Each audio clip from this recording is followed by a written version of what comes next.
So today we have Constance and Bertha. Azola, who is on the program, was not able to join us today. So we were fortunate enough to have Bertha join. I'll introduce them a bit later on.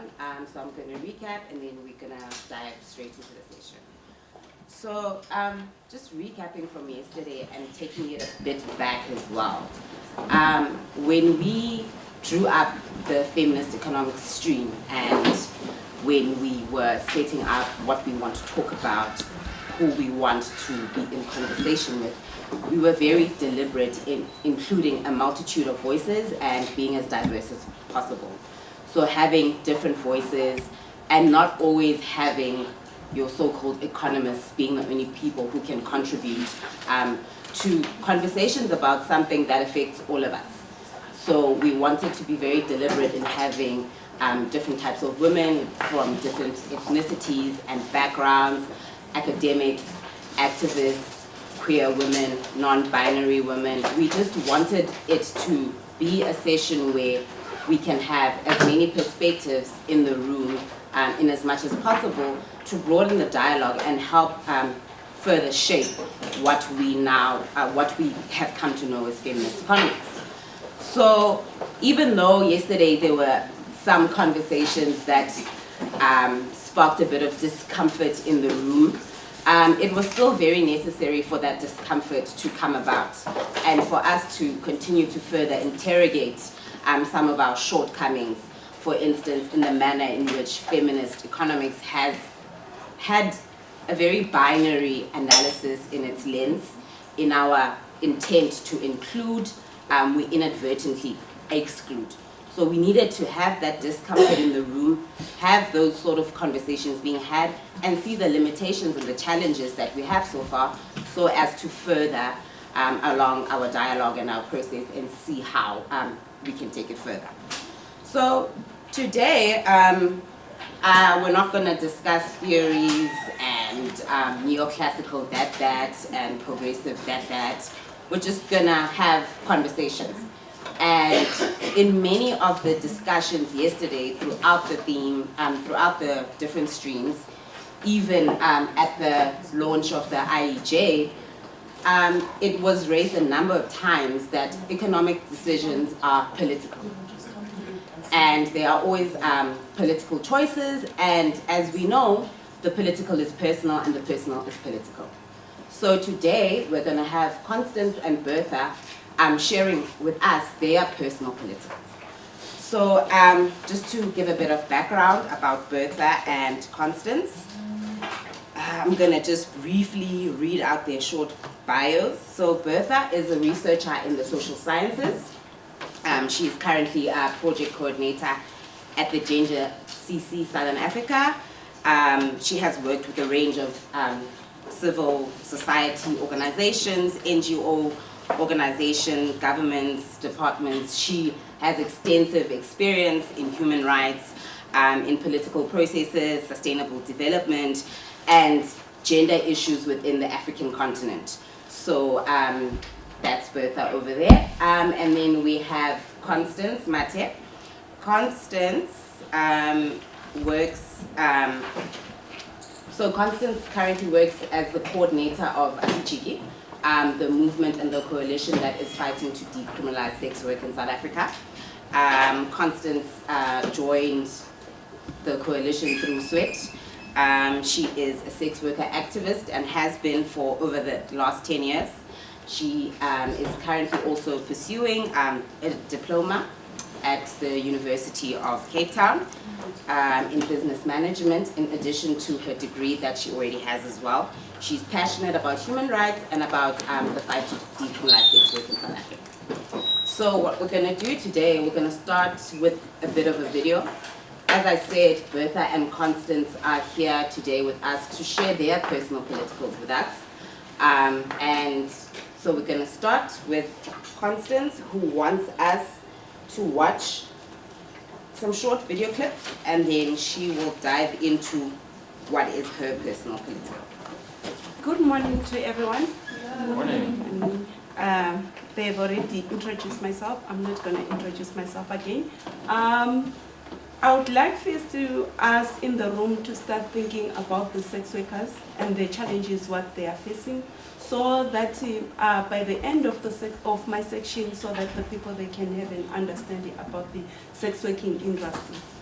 Okay, we're gonna play a video so people in the room understand the challenges and the human rights violations that the sex workers are facing. Let's talk about sex. More specifically, the kind you pay for. Sex workers come from all walks of life. Women, men, transgender, mothers, grandmothers, the rich and the poor. From another country or living next door. Some do it due to lack of opportunity, and for others, it's just a job. But there is one thing they all have in common. They're vulnerable. You see, many of us dismiss what sex workers do as immoral or illegal. They face stigma from friends and family, violence at the hands of clients, pimps, and even the police. And they have no chance to find justice or access to basic health care. So sex work goes underground, in secret. A breeding ground for abuse, addiction, unplanned pregnancy, and HIV. So what can be done? To start, decriminalization would give sex workers better access to justice and protection from their abusers. Educational support would provide safe spaces for sex workers to learn their rights and share their stories. And better access to healthcare would help prevent unwanted pregnancies and turn the tide against HIV. The sex trade is here to stay. Together, we can help improve the well-being of some of the most vulnerable amongst us. The Sex Workers Education and Advocacy Task Force is championing the rights of sex workers throughout South Africa. Learn more about the challenges they face at sweat.org.za.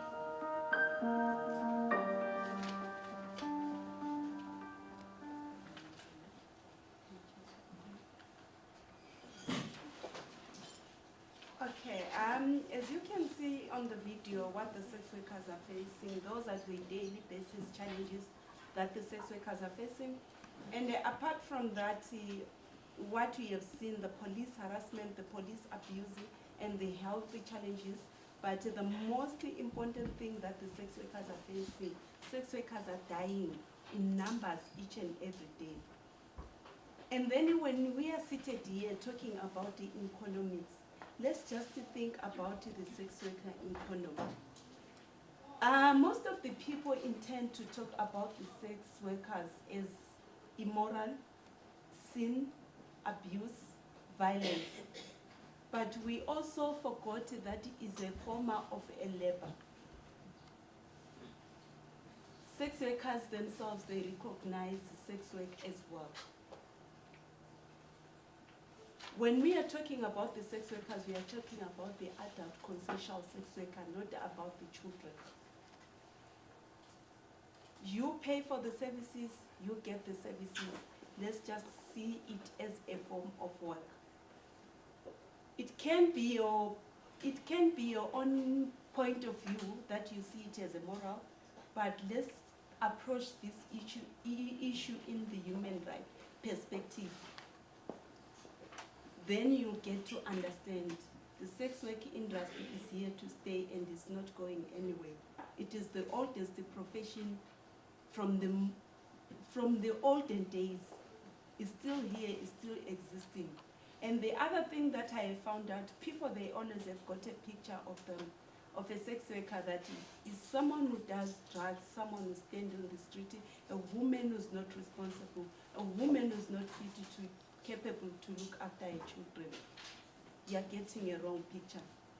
Too many people wear miniskirt, mini dresses. Does that mean they are sex workers? Let's just start thinking in that direction, then you understand who is a sex worker, who is not a sex worker. The public strike see the sex worker as work and a form of labor law. which this is why we are fighting for the decriminalization of sex work. We want the sex work industry to be recognized as an occupation and be registered. Because as we are fighting for this HIV and AIDS, but we also forgot that we leave the sex workers behind. We always exclude them, stigma and discrimination. But yet we point the fingers and say they are the one who are spreading HIV and AIDS. What are we doing regarding that? Let's just recognize sex work as an occupation, then you will understand, and let them register as the laborers. There are four legal models that we approach, and then I'm going to show you a video so that you can understand these legal models and why do we choose decriminalization of sex work. We all deserve fair pay for the work we do.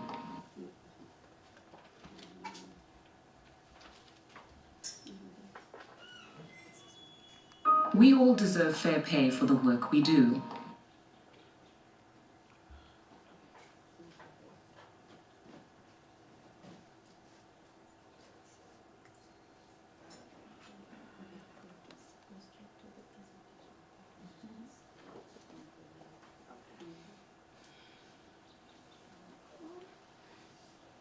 We all deserve fair pay for the work we do, and the right to...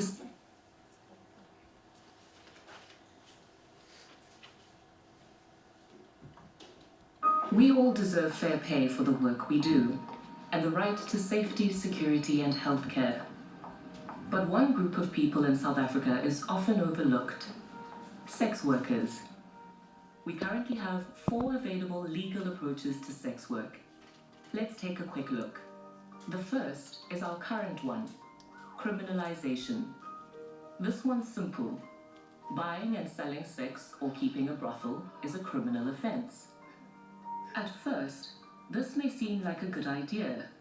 Sex work is often associated with drug use, abuse, and trafficking. But truth is, criminalization has a devastating impact. It forces sex workers underground, into the hands of drug pushers, pimps, and traffickers. They're targeted and victimized by the police, making them less likely to report even the most serious crimes. And because criminalization perpetuates stigma, even healthcare services may discriminate against sex workers, turning them away when treatment is needed. The second approach is partial criminalization, otherwise known as the Swedish model. Here, sex workers aren't criminalized, but their clients and brothel owners are. This may seem a better approach, as it points the finger of blame away from sex workers. But it doesn't address the stigma, nor the tough conditions where sex workers are still watched and harassed. Clients may become paranoid or abusive, and sex workers reluctant to report abuse or trafficking out of fear of arrest. And laws against brothel keeping mean sex workers can't work together, making their situation even less safe. To top it all off, there's simply no evidence the Swedish model works. The third approach is legalization. This is where sex work and brothel keeping is considered legal, but special laws and licensing are put in place. Surely this seems reasonable. Increased regulations and contact between sex workers, health services, and police can only improve their well-being. However, forced health tests and red tape push sex workers underground. Often, these will be vulnerable people like the homeless, those struggling with addiction, and transgender people. And as sex work still isn't considered a normal job under existing labor laws, sex workers aren't given the same protection other workers in SA enjoy. Finally, there's decriminalization. This is where criminal charges are not only removed, but sex work between consenting adults is treated just the same as any other work. Sex work is brought under our current labor laws, giving workers the protection of basic health and safety, fair conditions of employment, and the power to unionize. The burden on policing costs is eased, and sex workers have the same responsibilities as other working people, like paying tax. And finally, working in organized groups is encouraged, helping sex workers feel safer and more empowered in their communities. At the Sex Workers Education and Advocacy Task Force, we believe decriminalization is the only approach that respects the human rights of sex workers themselves as enshrined in our Constitution. And we're not the only ones. Let's start the conversation today.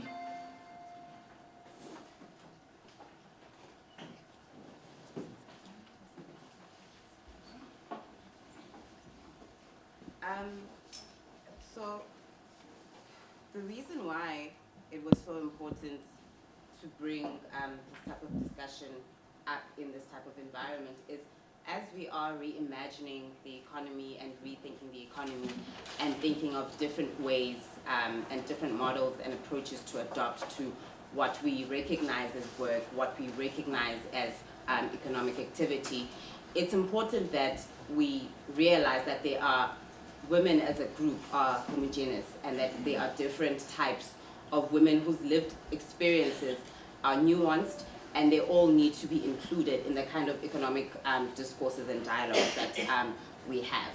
So yesterday, for instance, there was a lot of talk about the informal economy, about inclusion of the informal economy in the formal, about domestic work and unpaid care work. And usually sex work hardly ever comes up in conversations about what is considered work, what is considered labor, and conversations like that. So for Constance, her personal political is to ensure that these types of conversations that hardly ever come up when we are discussing reimagining economic ways in the future, that this is a part of that future, that sex work is recognized as a form of labor in the new economic future that we speak about. Okay, thank you. Okay, as you can see from the video, the first existing law, that is the law that is existing currently, is the criminalization. We have, over the past, actually, let me first give you a little bit difference between ACGE and the Sex Workers Education Advocacy Task Force. SWED here in South Africa, Sex Workers Education Advocacy Task Force, is the only organization that has been advocating for the decriminalization of sex work for the past 20 years, 2 decades. Yet the laws haven't changed. But the other laws, they have been changing up and down, but the law of the decriminalization haven't changed. So then we found that there was a link, there was a gap that was left behind. So that's when we formed the coalition. ACGE is the umbrella of all the organizations that support the decriminalization of sex work, which we are about 73 organizations now. As you can see, the current law that we have is criminalization. It doesn't work for the sex workers because the sex workers are still struggling with the stigma and discrimination, and also they are not benefiting from the labor laws. For example, if you are over 65 years, like the other people, they benefit from the labor laws.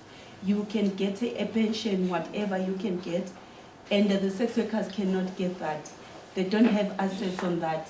And then when it comes to the banking, a bank account, you can't go to a bank and say, I'm a sex worker. What is your occupation? I'm a sex worker. You are not allowed to open accounts. And then we look at into the legalization. Legalization, of course, it works for other countries, but it doesn't work for us here in South Africa, because we are still looking at the high rate of unemployment. As I was checking recently now, I found out that 33% people in South Africa are unemployed. So that's why we go to decriminalization of sex work. We find out that people can benefit from this legal model, because sex working industry will be free and everyone can benefit from it. And sex workers will be able to work with the police and identify any crimes and activities that are happening in the area, because sex workers themselves, they identify themselves as the ears and the eyes of the country. Okay. Before I say anything, I don't want to talk about other people's struggling. My struggle is not your struggle, and my struggle will never be the same as yours. We have got different struggles. Of course, I went to school, I'm holding degrees, and I'm pursuing my second degree. But I still stand on my feet, I say sex work is work. I am a sex worker myself. I cannot hide it. And I hate the people to say shame and sorry for me. I am a mother of two beautiful children. Both of them are in high school. The current law have violated my right. The current law have abused me. The current law have made me to lose my brothers and sisters that I loved so much.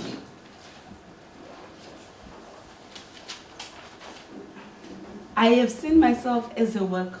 When I'm going out there to work, I'm work, and I respect the community.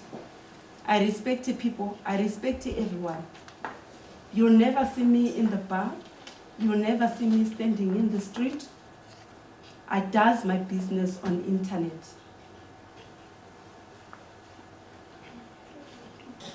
So when I'm calling for decriminalization of sex work, I'm calling the decriminalization of sex worker a professional sex worker, a woman that she knows what she wants, a woman that wants to be independent. I am in control of my body. I am in control of my life. I've got a choice. I have tried other jobs, but I find out they don't work for me.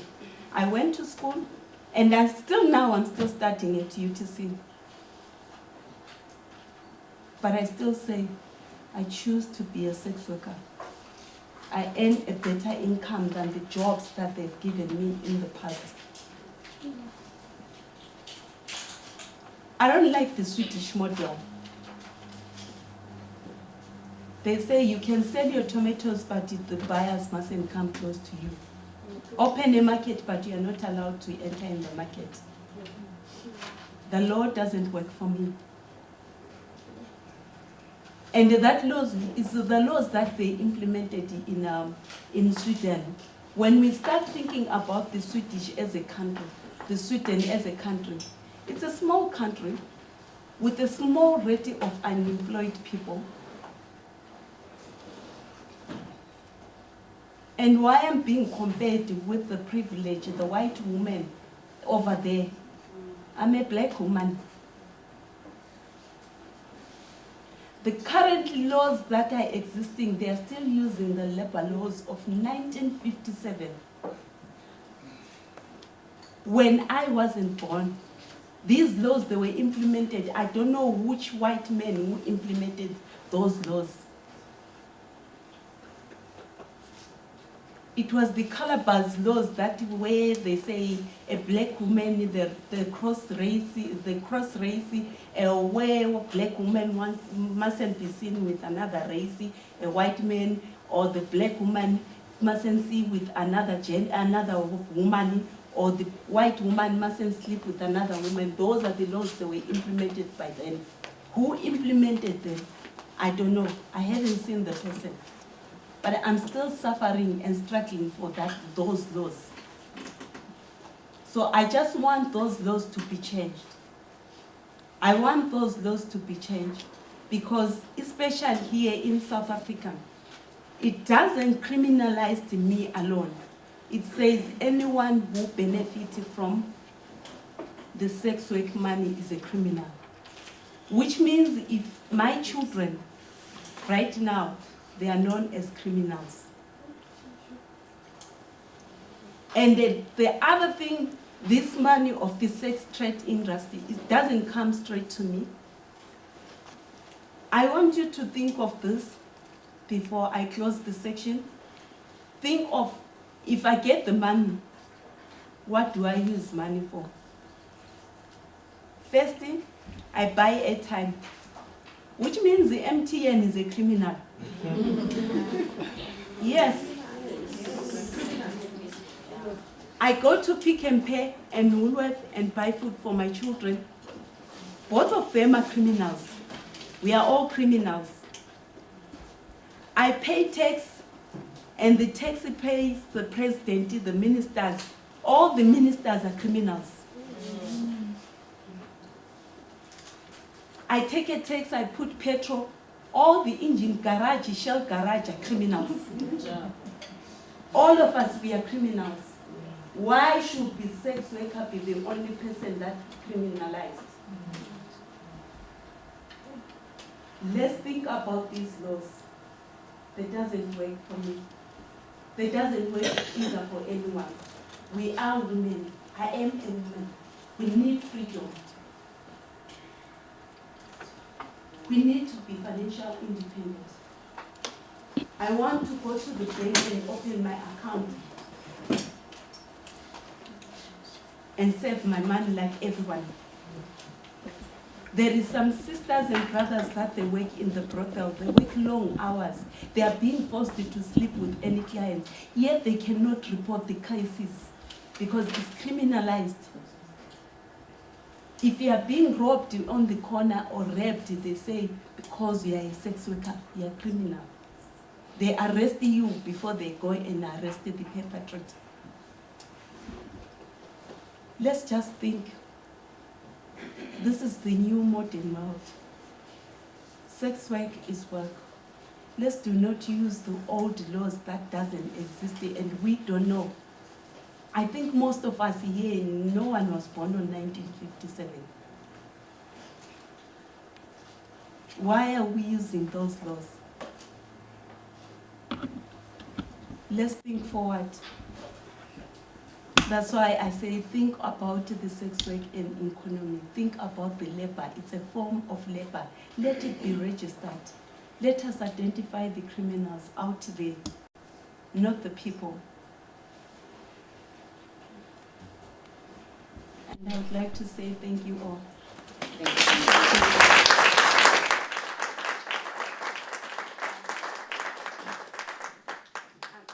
Thank you so much, Constance, for sharing with us. I did say that we were going to get a bit personal. So that was Constance's personal political. That is why she is so passionate and she has been an activist for the last decade dedicated to decriminalizing sex work. Because for her, this is a very personal issue. This is something that's tied deeply to how political, social, and economic structures affect her and the way that she takes up space in society. So I think in centering our narratives in economic discourse, it's important to put our human stories, it's important to center our stories in the discourse. And thank you, Constance, for sharing with us and demanding that we start thinking of what we see as labor, what we think about as bodily autonomy, and the interconnectedness of transactions and things that seem so far removed from each other, but they're actually very connected. So thank you, Constance, for that. And up next is Bertha with her political.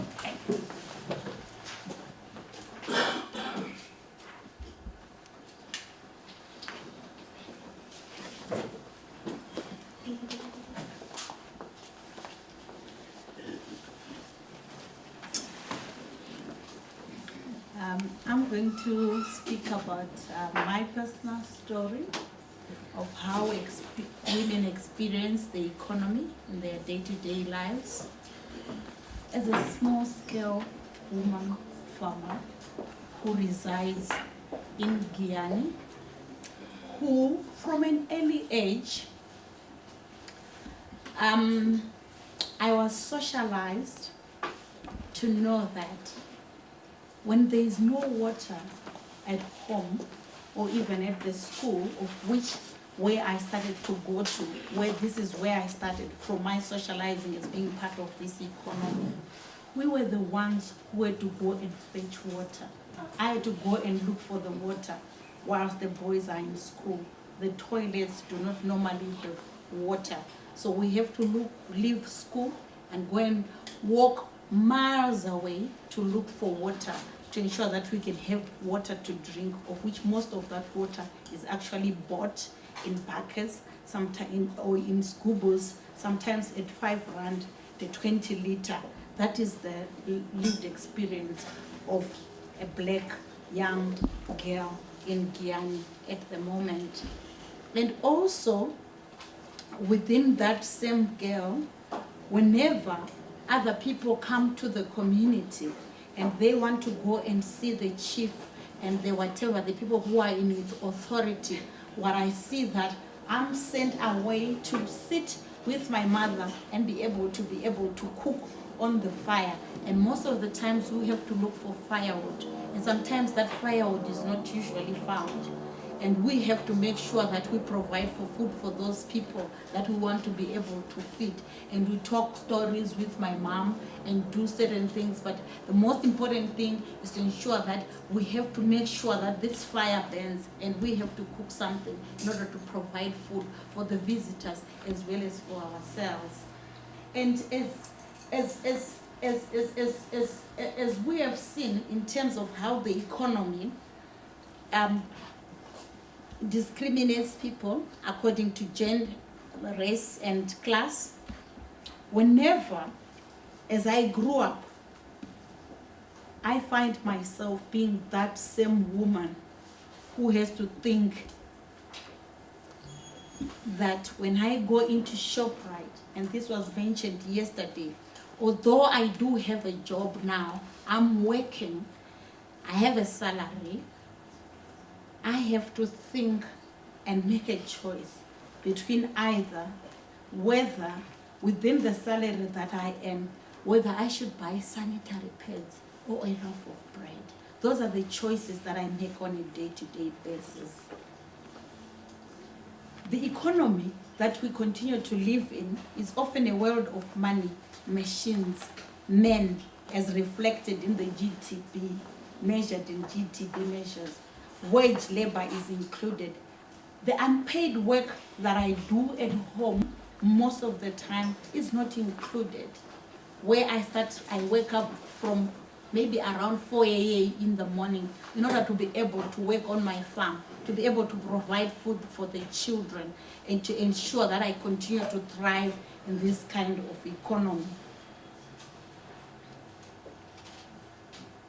Most of the times, when I'm working and doing certain things that I'm supposed to do, whether it's to go and fetch water, which is a lot of kilometers away as a girl child, is when I started to be a girl, and even as a woman, sometimes I face a lot of violence, sexual violence, on the way to the well to get some water, and sometimes there is no water at all. And when I hear people talk about day zero in Cape Town or in other places, I say to myself, we've always have day zero for the rest of our lives. I've never experienced day zero. We've managed to cope with day zero from the day I was born. So I get shocked when I hear people being in a panic and saying that they're facing day zero and everyone is running about in a panic, because day zero has been a reality for the rest of my life, and it doesn't shock me at all. We make sure that we improvise, we find water where it can be found, and that 20 liter of water can actually be able to save all of us, and we make sure that we leave something for ourselves to drink. And when I'm not feeling well, or I'm very sick, in general, I'm not able to get the necessary care that I need to get because I do not have health cover.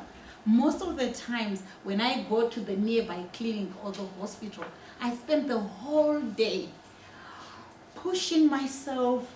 Normally I laugh and I say cleaning the benches, whether I'm wearing a beautiful dress or not.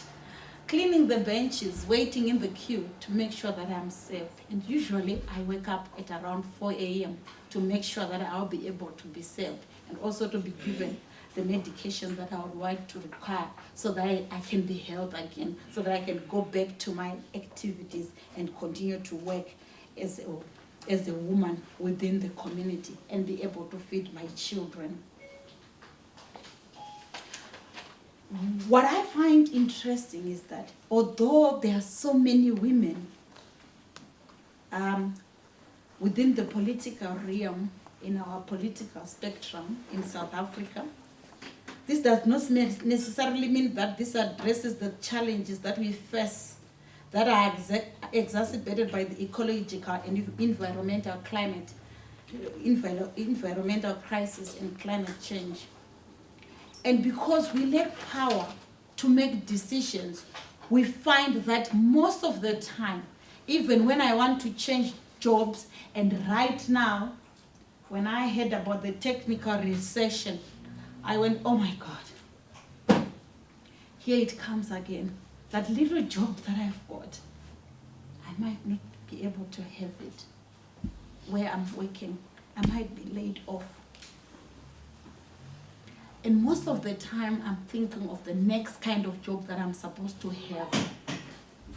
I'm going to be hired either as cheap labor, usually employed in very exploitative situations, and most of the time in the informal economy, where I struggle to make a living and to make sure that I thrive and continue to give myself food and something to eat, and also be able to pay rent and to find somewhere to sleep.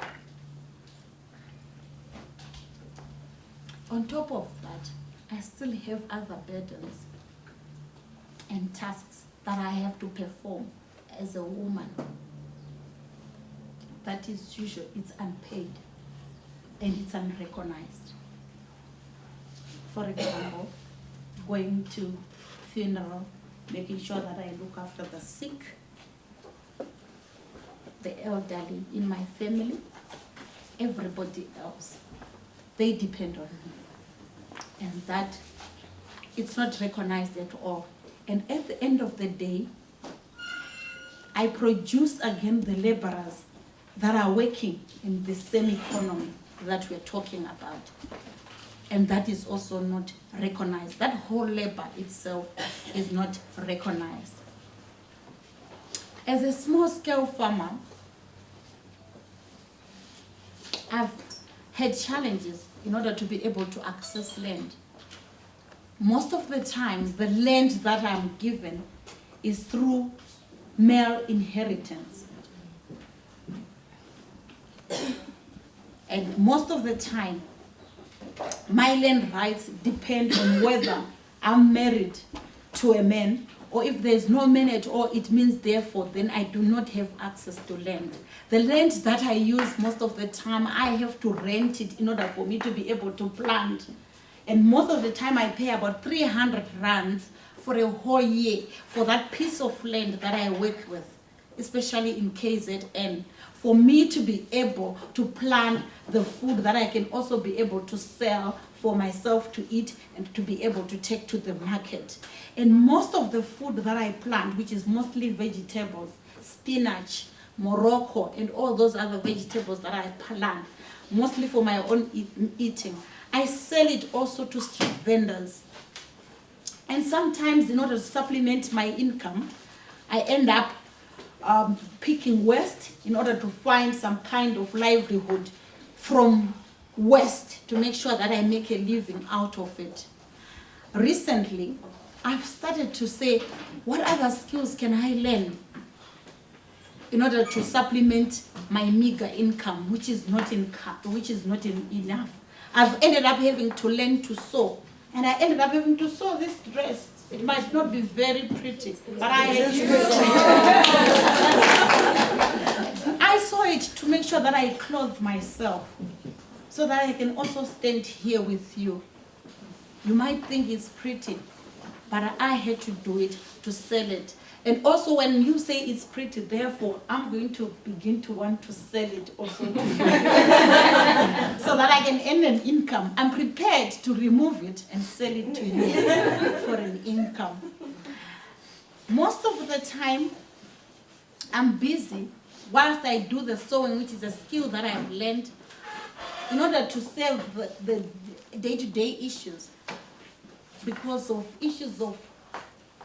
I'm the one who have to provide the energy for cooking. I realize that sometimes we don't have electricity. I use paraffin most of the times, and the wood has just been cleared off. So we've now resorted, most of ourselves within the community, to making wonder bags. Those bags that make sure that at least we can be able to cook with them. We can cook on the fire, especially when I'm cooking the samp, and it can continue to cook my food for the next 8 hours whilst I'm busy doing other things on the side, the beans and all the food that I eat, because I do not have access to energy and to electricity, of which most of you do have and are able to pay for. Whilst at the moment, as a small-scale farmer, I've tried to produce products such as this, the dress I'm wearing, different innovations that are based on the pain points of the realities that I face in the economy on my day-to-day realities. I still find that I do not make ends meet at all. It is still difficult for me to earn a decent living for myself and my children. Although I'm driven by the passion as a farmer, I still find that the climate is not very favorable to make sure that at least I can be plow enough for us to be able to eat as a family. I still find that continues to impact negatively on what I need to plant, and even sometimes having no water at all. The reason why I've become a small farmer is because I can be my own boss, so that at least I can be able to produce something that I can be able to eat for myself. And I saw a gap in the economy, or within the people that I live with as a small-scale farmer. I started to package and to process the different kinds of food that I make on a day-to-day basis. To process them, sometimes into processed foods, sometimes drying the vegetables to make sure that I can use them for the next harvest, so that we can use them when there's no more longer any food. And most of the time, in the effort, I found that myself and other women that I work with, most of the time, we don't have the financial literacy. When the man comes, we quickly take it and then spend it for the next thing. We don't have the financial literacy that you guys talk about. And our small businesses, as we have started, they are not growing at all. The cooperatives that we have started to create crafts and everything, they're not really supported by the policies that are around us. We still find problems and challenges within that area, and we're trying to increase the activities, the economic activities. We've started cooperatives, making crafts, trying to sell, so that at least we continue to be part and parcel of this economy. This is the new economy, which is inclusive, of which I think where we find solutions in order to deal with our day-to-day realities. This is the economy where I need to be included as a small-scale farmer, of which I've been socialized to be. Thank you.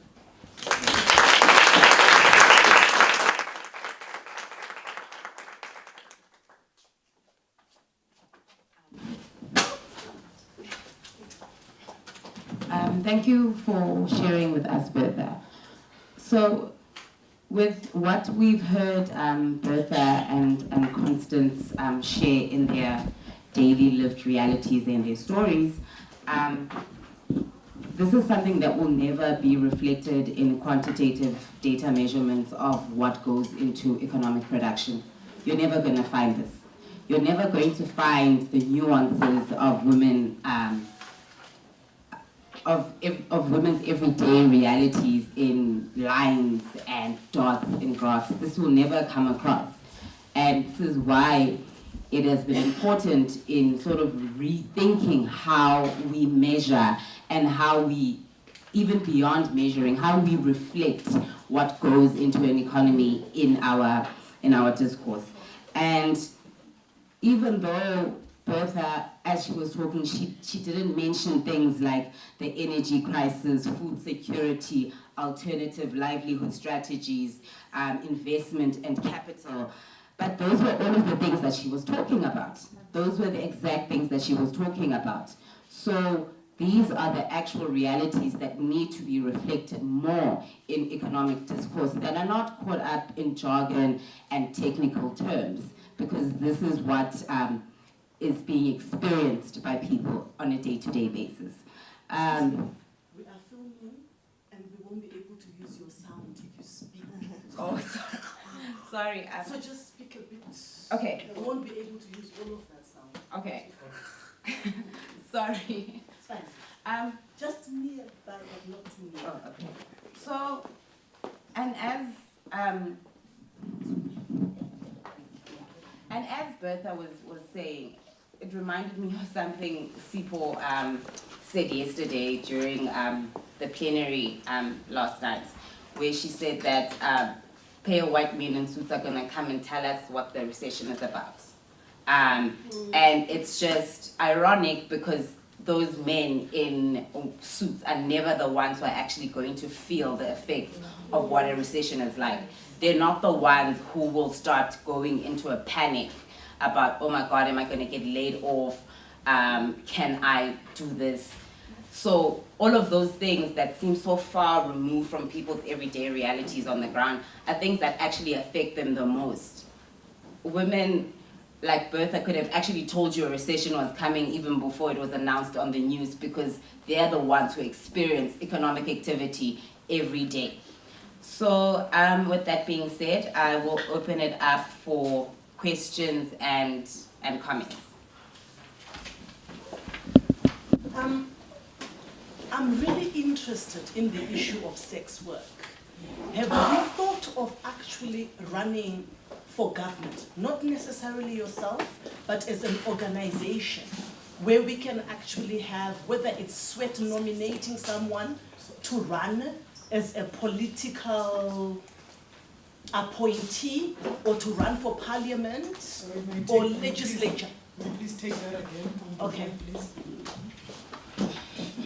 I think strategically it would actually be very, very important for organizations that are working with sex workers to find ways of actually getting the agenda of sex work to get into mainstream politics. Do you know what I'm trying to say? So whether Sweat and all of those organizations could form, because I'm telling you, you will get the gender votes. And the political parties need the gender votes. And you will also get the vote for progressive men. But I actually think that strategically, we should have a situation whereby sex workers are actually part of the mainstream politics. Do you know, whether it's being in parliament, whether it's being a minister, whether it's being in the legislature, and all of that. And it has happened in other countries and it has actually been successful. So I'm not sure if it's a strategy that you are actually thinking of in terms of actually mainstream politics.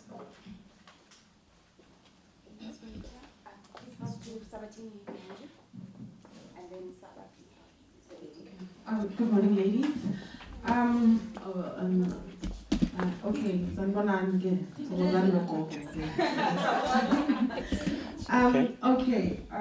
well, listening to conversations by Bertha and Constance, it actually boils down to the issues of gender power relations. And it gets me reflecting on ancient African history, which I'm still like reading and it's heavy. I would like to know, actually, from Constance, because like sex work has been recognized in ancient African history and it's been work there, and then until some laws and things came and then distorted how we lived as Africans. So I would like to know, see, since sex work is criminalized, and then there's the stigma against it, and then there's human trafficking and stuff, and there's the reality that you're living in now. How safe is it? Probably, if I could say I love sex, I have sex all the time. If I would say I want to have sex and get paid for it, what advice would you give me, what assurance would you give me that where you're working is actually safe for me to also join and probably be an active participant in the movement of decriminalizing sex workers? And to Mama Bertha, I've heard you mention a lot of things, and research says that only women in Africa own 9% of the land, the ones that are actually farming, and they feed 90% of Africans. So I'm trying to imagine if like women would own more land, how many people would they feed, and how much the economy of Africa would grow if women were given that privilege to own the land and farm it and work it, because women are actually alive givers, they're naturalists. That's why like the soil in the ancient African history was actually meant for women to till and do things to it, because like they have that love, but they need like it fills for women.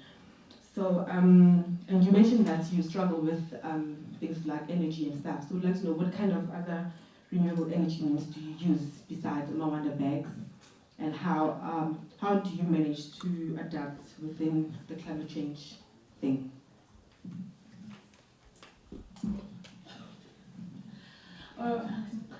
Good morning. My name is Innocent Chatladi. My question is directed to Constance. I want to know, how do you ever go on the streets, like reach out to those sex workers that just stand in the streets, and then so that they can be at your level as a sex worker, since it seems like it's a more safer space that you are using now, rather than just standing on the street and the dangers of being there all night.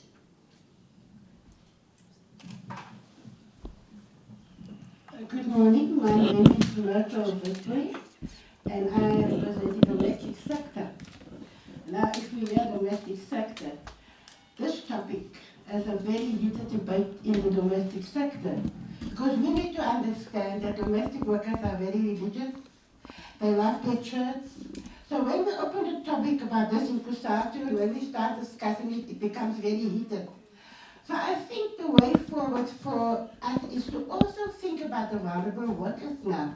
Because many vulnerable workers, domestic workers, are going to find that as an option in the end because of the economy, because of people closing factories and think domestic workers lose their job.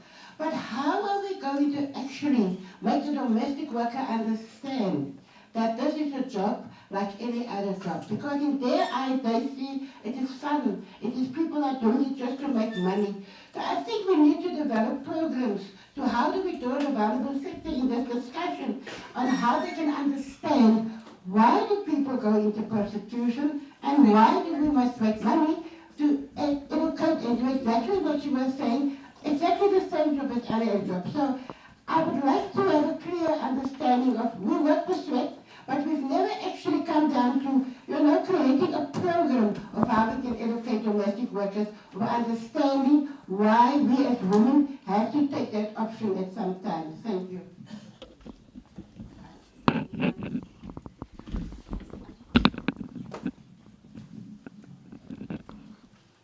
Good morning. I wanted to ask, or perhaps comment on the issue of sex work. And I think what sort of concerns me is how do we change the mindsets of government, policymakers, civil society to move away from seeing sex work as immoral, as dirty, and to even consider it as work that should be paid, when women are seen as at least their reproductive capacity to perhaps to give birth, to provide the sexual needs of men, and not necessarily get paid for it, because I think that's kind of where the issue stems from, that you'll see this woman as not, she shouldn't get paid for something that should be free. So I looked at surrogacy for my master's, and that's in India. And it came about as an issue of wanting to police women's bodies. And this whole Yes, surrogacy, where you carry someone else's child and you get paid for it. And I felt like it all falls under this whole notion of care work. And there's this message, at least, that's being sent that, you know, we're trying to stop, or at least to impede exploitation of women, but at the same time, by policing women and coming up with these paternalistic notions of just trying to look for the word, of making it, okay, so there's this issue of paradoxy of patriarchy, where in trying to protect women, you tend to do the reverse. So, yeah, thank you. Thank you. So I'm just going to give Bertha and Constance the opportunity to respond, and then we'll take another round. So, yeah. Dive in. Okay, I prefer to start with. Okay, I'll start with the political issue. Okay, so far, I don't know, you hit the nail. We have already started a campaign. Dudu Zile Dlamini, some of you know her and you see her on the social networks. She's my colleague. She is the woman who won the Prudence Mapele Award. She is a sex worker as well. She'll be running a campaign. We have already formed a campaign that will be starting next year. The political campaign, it will be officially, so we are working with the government officials to launch it, and she'll be protesting next year.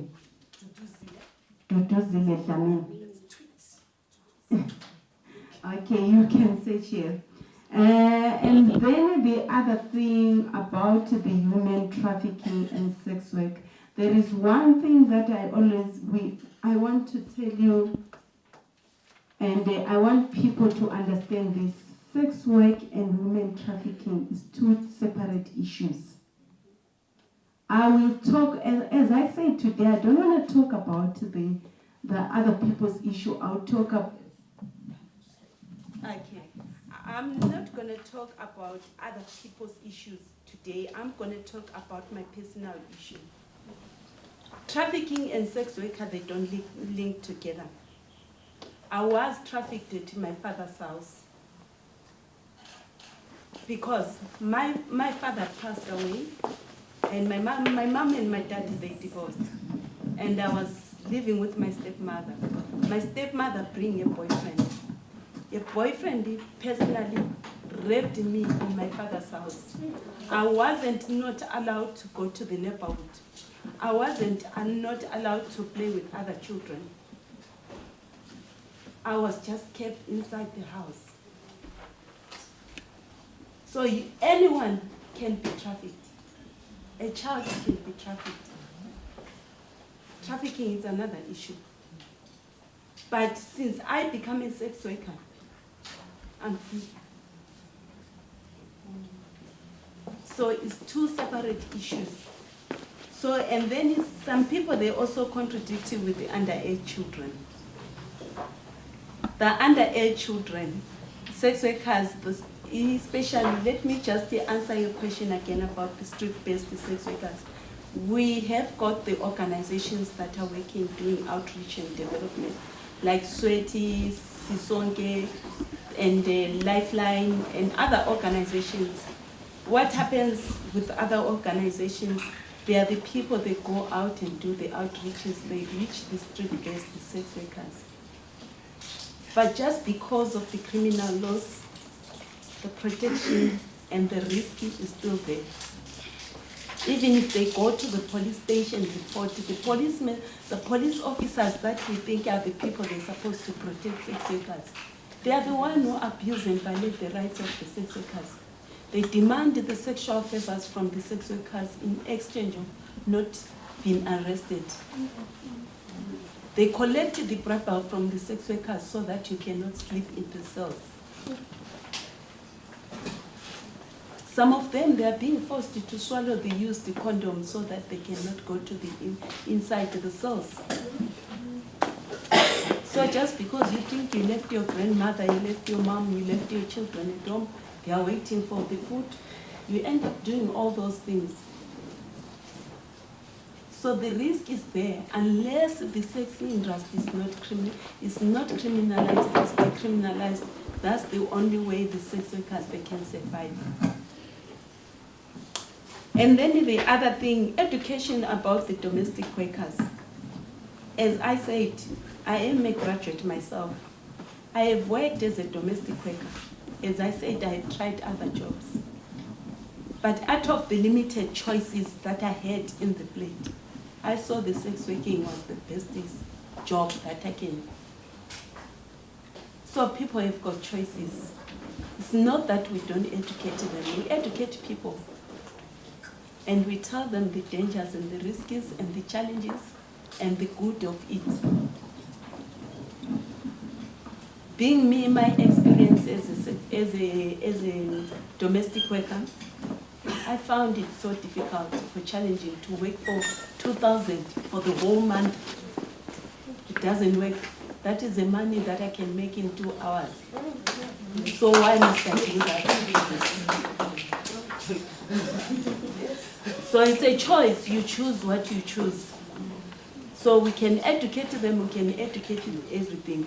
And one more thing, that people, they always confuse me. The people, they always got this picture that a sex worker is someone who sells body. We don't sell bodies, we offer services. Yeah. And secondly, a sex worker is not about sexy. You're getting it wrong. The strippers with the exchange of money. You strip me naked, I strip for you naked and you pay me. That's sex working.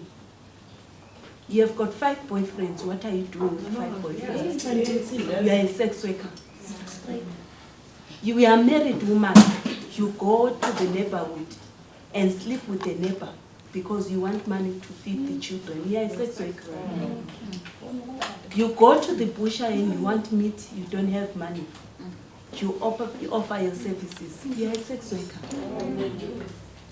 It's the right time people to assume that I'm doing sex working. For example, those who follow Nzala.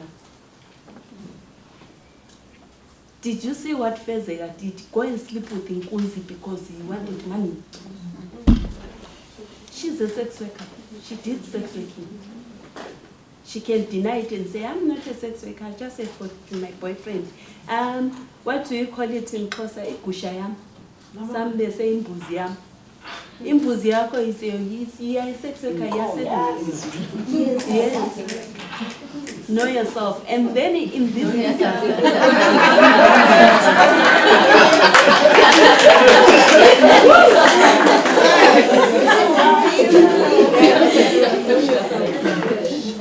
and then in this industry, the other thing that I want to tell you, it's only us women, we can empower other women. If I say I'll be lying, if you say a person in life, those who are married, yes, marriage is something else. I want to be honest with you. I've got a husband. Nice one. Yeah. Okay. Yeah, I can show you. I've got a husband. He understands me mostly, and he's so supportive.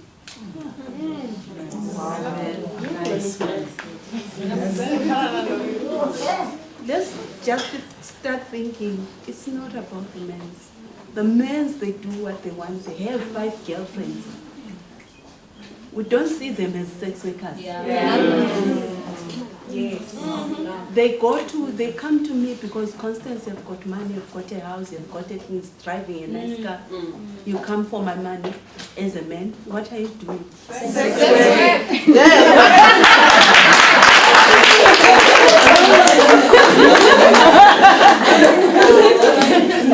And most of the people, they think it's only black women. You're doing a mistake. It's not a black woman.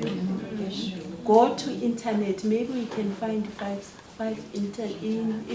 women black women on internet. Most of the white women are the ones.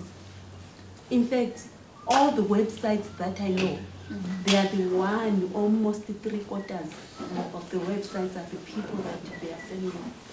They are doing sex working work. But yet we point, especially as black people, I'm so sorry to say this. You are my people.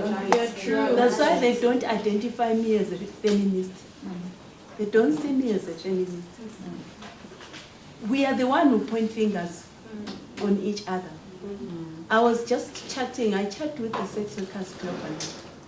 Catherine Haley, Queen Elizabeth has nominated here. She's a sex worker, Catherine Haley, but now she's damn Haley. She was honored. She's a minister, she sits in parliament. Queen Elizabeth nominated her. But here in Africa, when you see Connie, you see something else. The stigma around me, I'm a dirty woman.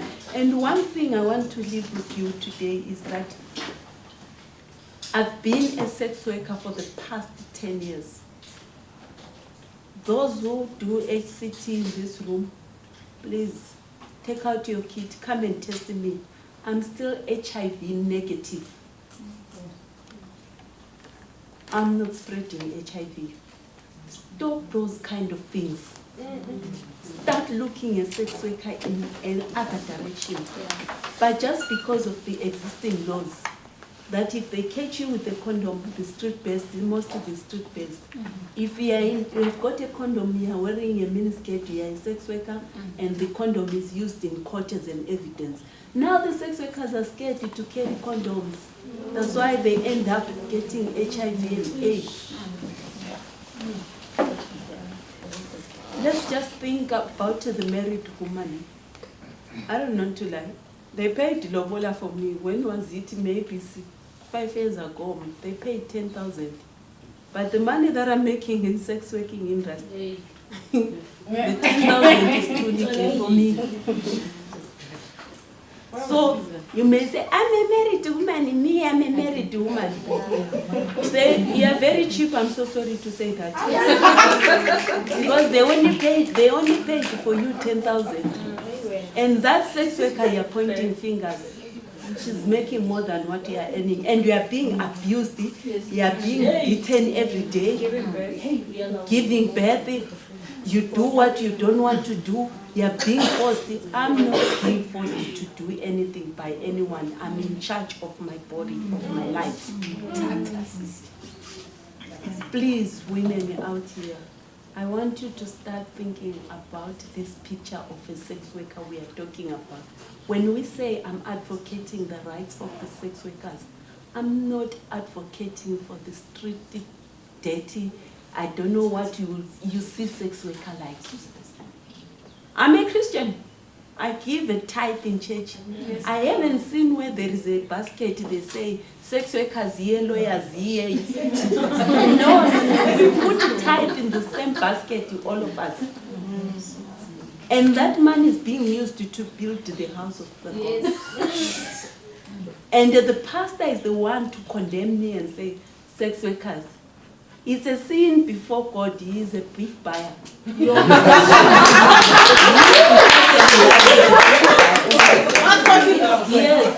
How do you identify a sex worker?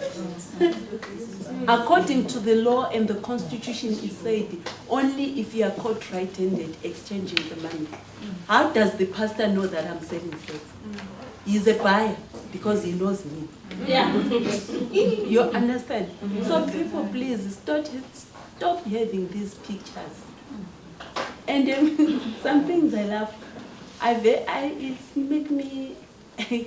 make me laugh. I just look at you and I say, okay, one of them. We point fingers on sex workers, but you hear them calling me. Please, my friend, can you borrow me 1,000? My children, they didn't go to school. You come and collect that evil money you see, you go and gossip about. Please, and who's the buyer? Our husband, our brothers, our sisters. This is what is happening. let's just see it as an occupation. And when we are tackling this issue, please take the moral issue out there and say, because I'm a Christian and this and that. Yes, you are. We understand you are Hindu, you are a Muslim, you are what? But we are talking about human rights of human beings here being violated, people dying. My fellow colleagues, they don't make it. Each and every day, swear to the Sex Workers Education Advocates Task Force, they've got a campaign. It's called Say a Name. They report cases about 5 sex workers are being killed and no one knows because of these criminal laws. And those cases are not prosecuted. They just say she's a sex worker. We had a successful story in Teta, Zweletu Teta, those who know her. He's a well-known artist in South Africa, but he killed a sex worker. And he's in prison now. So please, and those people who buy, there are people in power, the men that we are talking about. As we are saying, as she's saying the article, now we are looking at this issue, we say we want women to be independent, but yet it's like we are promoting men. No, we are not promoting men. In the sex working industry diversity, we have got all different genders. A woman can be a client. A transgender can be a client. It's not only about a woman and a man. A couple, married couple, can come and approach you. It happens. So it's about you, the understanding and the thinking, and stop and start taking out this moral issue and look at the reality, the human rights. We are talking about the rights of the human being here. This is the new model life. Please, this is what I'm asking you to do. Bertha, would you like to respond to some comments and questions? I think I'll just respond to a few comments. The first one was, I think, about the access to land in terms of how women are feeding the rest of society. I therefore say exactly yes, that is very important. The land is the economy and it is indeed the future. And by 2050, we have to think of innovative ways of how we are going to continue to use that same land that we have to be able to feed about more than 9 billion people by 2050. And that is something where issues of land rights and issues of where most of the small-scale farmers have to ensure that actually they are part of that, ensuring that they have land rights to land, to ensure that we continue to feed the communities. Otherwise, we are going to have a hungry society if we do not do that. And in terms of even with those rights, we also rights to land, we also at the same time have methods of which we are continuing to use in order to make sure that we safeguard the health of the soil. Different methods that we are beginning to use. Some call it climate smart agriculture, some call it permaculture, but what we are focusing on most of the times is to ensure that we feed that soil.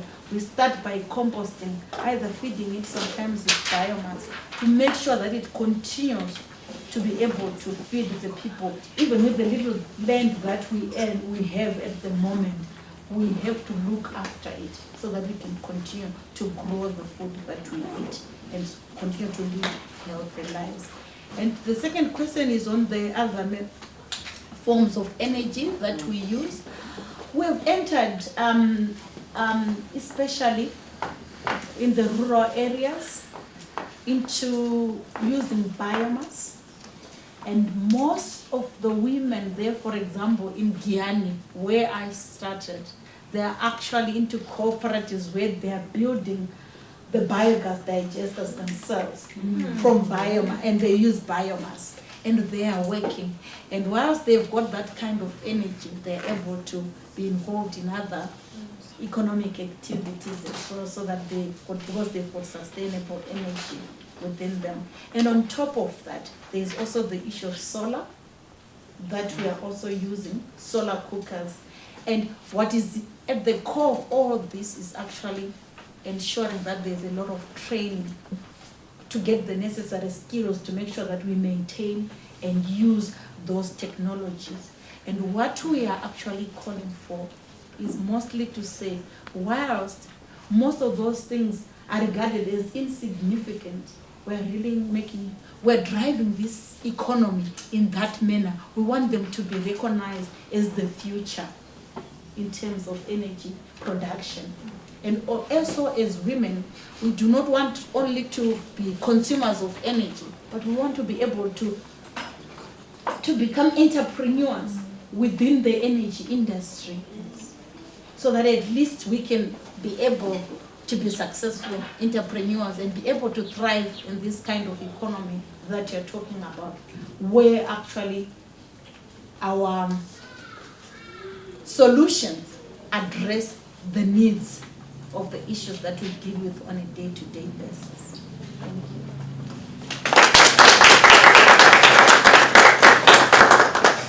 So we started a bit late, so it's time for us to bring the session to a close. And I would like to once again thank Constance and Bertha, because from them sharing their personal politicals within the economy, I think they have inspired us to think, to reimagine what we see as work, to start to reimagine ourselves in the positions that we find ourselves in. As opposed to being consumers, we must be the ones driving the production and making sure that the solutions that come into the economic solutions and policies that are being put in place are ones that will actually benefit the needs of us. So there's two questions that I would like everyone to just take a minute to think about and answer. In us reimagining what is labor, what is work, how to shift from being consumers to being producers, and all of the things that we discussed, I would like us to just take a minute and just write and just fill in on the pieces of paper there, what needs to be done to realize a post-capitalist economic future, and what does a post-capitalist feminist economic future look like. So, yeah. So we're gonna break now, and yeah, thank you.